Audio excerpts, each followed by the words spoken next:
Welcome to Pure Hustle Podcast. I'm Mike. And this is Orlando. And we have another, I would say, are these YouTube shorts? What are we calling these? They're videos. I don't know. They're Okay. YouTube videos. And yeah, we're adding on to our kind of garage sale negotiation videos.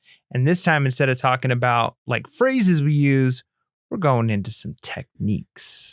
Yeah. And so, again, these aren't 100% foolproof, but they consistently do work. And if you follow us on Instagram, you'll see Mike and I put these to action and you can go, okay, what they're doing actually does work and they mean what they say. So we're not just trying to, research on Google and go, how do you do this? We do this on the daily, on every Saturday, pretty much. Yeah, on the weekendly.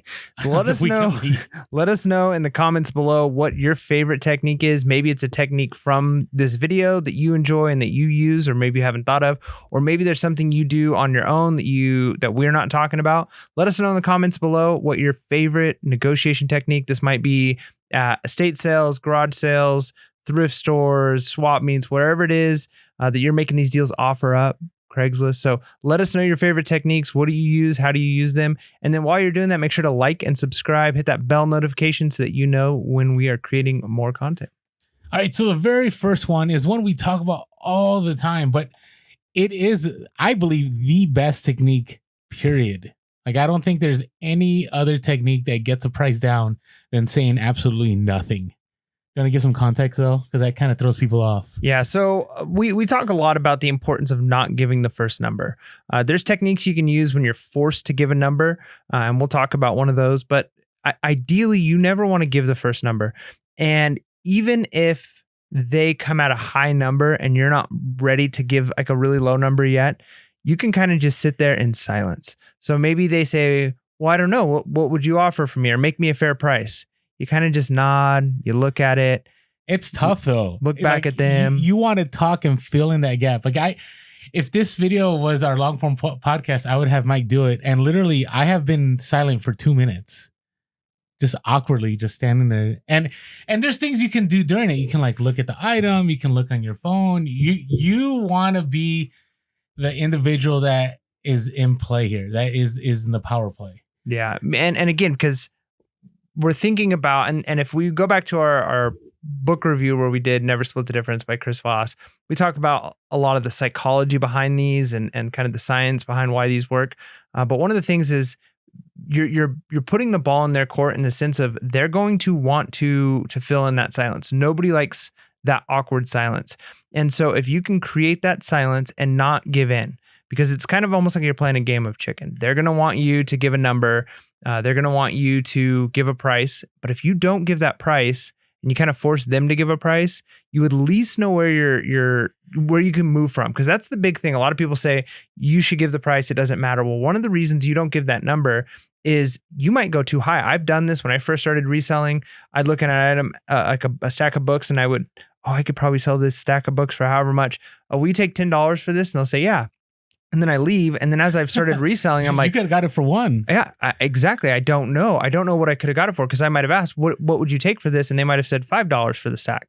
Now, what that does is it gives you the opportunity to make negotiations, see if you can get it lower. And maybe you can't move them. But if you're given that first number, you might be aiming too high. Or you give a too low of a number and you'd have no idea where they're at, and you can't really meet in that middle spot. So make them give the first number as possible. And the silence is one of the best ways of getting that done. Yeah. And I would say you stay silent. Even if they ask you, they may ask you, say, hey, what are you thinking? Don't give a number. Just go, I don't know. Where are you at? And then stay silent again. You just keep doing that until they give you a number. And so that's one practical example. So you may be wondering, like, what does this mean? What it means is, you ask them one of the phrases from our previous episode where we say, what are you looking to get for this item? They give you a number and you don't right away, unless it's something that you're like, this is a deal, I got to go, or there's other resellers around and you don't want to play games. Just go, And sometimes when you just do that head nod or you just give the back and forth, they might go from 5 to go, you know what? How about 3? And you're not even saying a word. If you watch us on Instagram, it happens all the time. I don't even say a word, and somehow the number drops. And the other example is, they may keep asking after, what do you think when you're thinking, and just act like you're deep in thought, like you're pondering, right? Like you're trying to come up with a number and you just can't. And that's a good way to keep that silence going. And in their mind, they want to get this going. They want to offload this. Remember, this is a garage sale. They want to get rid of it. And so during that pondering moment, when you give that serious look like,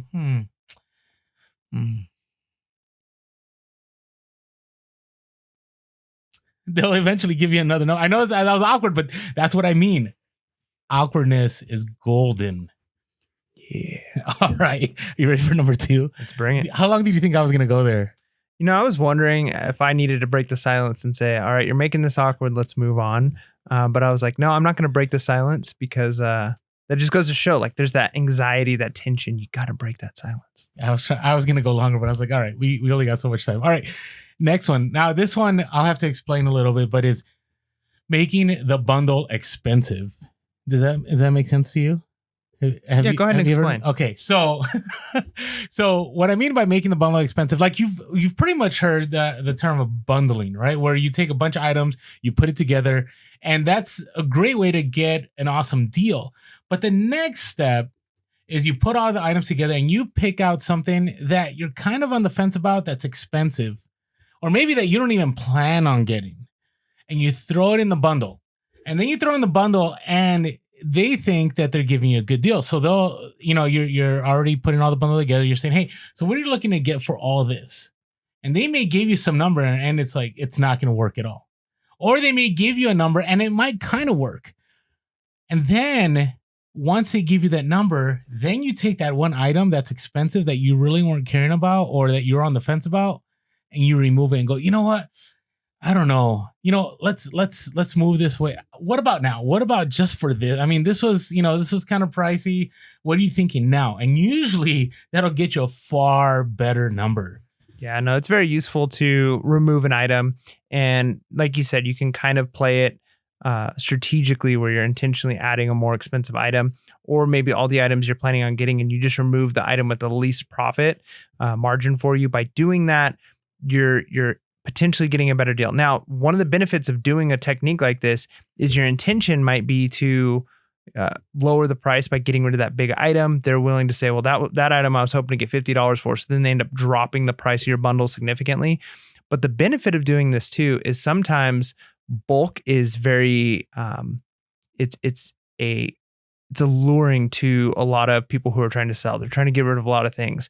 And so because you have so many things together, you'd be surprised at how many times when you're going in prepared for this strategy that they're actually willing to give you an even better deal with this item in there. And you can almost get this item as, the icing on the cake because they're like, I just want to get rid of as much stuff as possible. If you're willing to take 8 items instead of just 1 item from me, I'm going to give you a better deal. So sometimes it works out double in your favor. Yeah, that's true. I've had it before where I removed it and then they're like, you know what?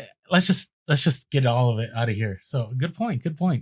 All right. Do you want to talk about the range or middle? Yeah, I really love using the range technique. Now, this is a good tool that you can use when you are forced to give the first number. And one of the times this happens is when you can't give the awkward silence in the same way. You can still use silence over phone if you're doing offer up, Facebook Marketplace, something like that. But a lot of times you're wanting to move on an item and you can't really sit on it. And if they're like, if you're trying to go lower, so they're trying to sell for 100, you're trying to get a better deal, and you say something like this is an opener I would use. What's the lowest you can go on this, or can we work out a deal on this? And they might say, well, what are you thinking? And then they're kind of forcing you to give that first negotiated price. So what you can do if they refuse to give you a lower number is you can give them a range. And what the range does is you give them a very low number, which kind of super anchors it. And then you give them at the highest end, kind of the lowest price you're hoping to get. So if you're wanting to say, you know what, I'm kind of hoping I can get this item for $30. If I can even get it for $50, I'm going to make a bunch of money. But $30 is where I want to get it. And if they say, well, what were you thinking? You could say, well, I was thinking like 15 to 30. By doing that, you in their mind, they're already thinking, well, I'm definitely not taking 15. 30 sounds a lot better than 15. It's twice as much. Okay, let's do 30. It works all the time. In fact, I did this recently, or not recently, but on one of the sales that I talked about on the podcast on a bunch of audiobooks that were like CD audiobooks. And I used this technique. He refused to budge. He said he was going to sell it on eBay. He didn't want to budge. And then finally he was like, well, give me your number. And so then I was kind of forced to say, well, I was thinking like 100 to 150. And he jumped on the 150, even though he was originally asking for like 240 or 250 for these items.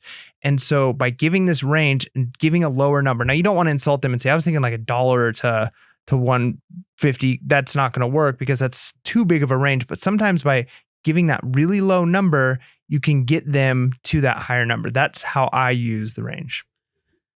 You explained it well. I have nothing more to add. And the range to me is one of the last, places you want to go to, because hopefully you don't have to go to the range, but sometimes you have to anchor, right? You have to, especially when it's a garage sale and you got to get moving. Like you may have all the time in the world to keep selling, or you may not. So you just got to anchor it and hope for the best. Yeah. And sometimes this works in the inverse. Sometimes you are the person selling. And so you can do the opposite end. This works the same way. So if you're hoping, like I really want $100 for this item and they're trying to talk you down. And you go, well, I was thinking somewhere between, I've got to get at least, $100 to $140 in this item to make it worth it for me. Someone will instantly jump on, okay, I'll do 100. Yeah, we just did that with the brand. Yeah. Yep. It worked for us. So yeah, because they'll go for that lower number. And, it's like they think they're getting a deal because hey, if 150 was kind of, the range you were trying to go for and you're willing to give it to me for 100, you've basically done $50 of negotiation for them, even though you really wanted 100, right? So you can use the range in the inverse by going big as your anchor point if you're the seller. Correct. And it's not one of our brands like American Bubble Boy or Skull Shaver that we have links below for. So I just wanted to throw that out there. All right. This one, so the walk away is a tough one because it's really, really hard, because that means you're actually saying like you have to give the impression that you're done with the item. You can't just give the impression. You actually have to be willing to walk away from it. Correct. Yeah, because one of the worst things you can do is to walk away and come back. You've lost all negotiation power at that point.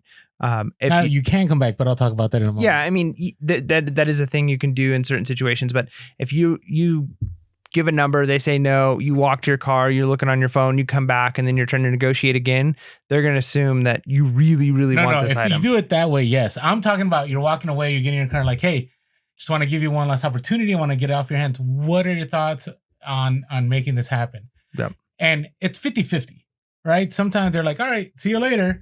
And a lot of times they're like, you know what? And it's maybe if it's later in the day, they're more like, you know what? Why not? Come back. Yeah. And you'll be able to make that deal. But you have to be able to walk away. It's kind of like when you buy a car right from the lot. The number one rule, and I know this because I have friends that are car dealers, or are they car dealers, whatever, car manipulators, car negotiators, salesmen. I got plenty of other words for them. Their goal is to never have you leave the lot ever. Yeah. And see what happens is I've talked in the past about the logical fallacy of sunk cost, and they know that. And a lot of people don't. Well, they don't always utilize it well, but it's going in both directions. So for instance, the car dealership's a good example. Let's say when I bought my last car, it's a good, like 2-hour process of test driving the car, talking about deals. You finally got the paperwork. You're about ready to sign. They're trying to sell you stuff. You're trying to get the price lower. And at a certain point, you're like, you know what? I've already spent 2 hours here. They're only asking, it's only going to raise my monthly payment by $15. Fine, I'll just save it. I've already lost 2 hours. Mm-hmm. But you know who else lost 2 hours? The salesman, mm-hmm. right? So if you're like, you know what? That Mazda dealership down the street, let's go back and look at that car. All right, we'll see you guys later. Thank you for your time. I really wish we could have made that work. You start to walk out. They're thinking, oh no, I just spent 2 hours. I don't want to lose this sale. So it works both ways. And so that walking away, especially if you spend a little bit of time, you've already given them a number, right? If you said, I'll give you 50 for it, and they're like, no, I want 75. You start to walk away. Now they're watching $50 walk away. And this is not a guarantee, by the way. Right. This is a last resort. You don't think anything's going to happen. It's time to walk away. Now, we not only provide garage sale tips on PHP Podcast, but we provide buying car tips. And this is one of the things I would always do. I leave the lot and I go to lunch. And because I know that they're going to call me. And so I purposely leave and I won't call. I won't do anything. I'll let them leave a voicemail. I've had dealerships call me 5 times in 2 hours while I'm taking my sweet time at lunch. And then I'll call them back and I'm like, I got a full day. Like I don't have time to play games anymore. And then I'll come back and sure enough, get the good deal on the car. So, all right. This is like reseller top tier level unlocked at garage sales. And this is one that everyone should do. This is non-negotiable. And this technique is, number one, get a business card with your name and just your number. That's all you need. I mean, you could put other stuff. You could put what you're looking for. I don't do that because I don't want somebody to have like a big, big stash or something that's super valuable. And they're like, this person doesn't buy this stuff. I'm not going to call them. Right. I would be scared that would ever happen. So I just put my name, my number, and I put reseller, buy, sell, trade, and that's it. I can tell you my best garage sale deals have come from doing that. Hands down. Spent $50. I don't know how many. I bought like 1,000 or something. They're one-sided. They're not like super nice, glossy like our PHP Podcast business cards. Oh, I like mine being nice and fancy. I even have a card holder. Oh, yeah. Okay. It's like you can go that black. level. That's top tier level reseller. But I'm telling you, saying, hey, I'm a reseller. Here's my business card. Now, you can use this in two ways. One, if you're not getting the deal you want and you're not able to pick up what you want, you can say, hey, listen, I'm a reseller. I need to make profit. I know you're attached to a certain price. Here's my card. If you change your mind, I'll be nearby. I'll be willing to pick up based on the price we discussed before. And sometimes they call you back. I've had people call me back. It's not for sure, but I have had them call me back when, you get in a conversation. We talked about this in our Making More Money at Garage Sales 2.0 episode, where we talked about always being nice, always being cordial, being friendly. And for example, I'll give you a story. One of my biggest Harley haul ever was 3 years ago now. It was a community garage sale and they had all these Harley shirts. And I bought them out and I said, hey, do you have any more? And he was about to sell me more that was in the garage. And the wife came in and was like, no. We're making this into a blanket. So she was going to cut up, I don't know how many Harley shirts and make it into a blanket. It would have been a cool blanket. And the guy's like, sorry, man, I can't. All right, hey, listen, here's my card. Give me a call whenever. I'm willing to buy whatever Harley stuff you have. A year and a half later, I get this random text from somebody. Hey, this is so-and-so. Do you remember that community garage sale in Escondido, I think it was? And I'm like, oh, yeah. What's going on? He's like, hey, listen, I'm ready to just offload all my Harley items. You want to come by? And we set up a time. I showed up and I bought them all out. That is, above everything here, the best negotiation tip.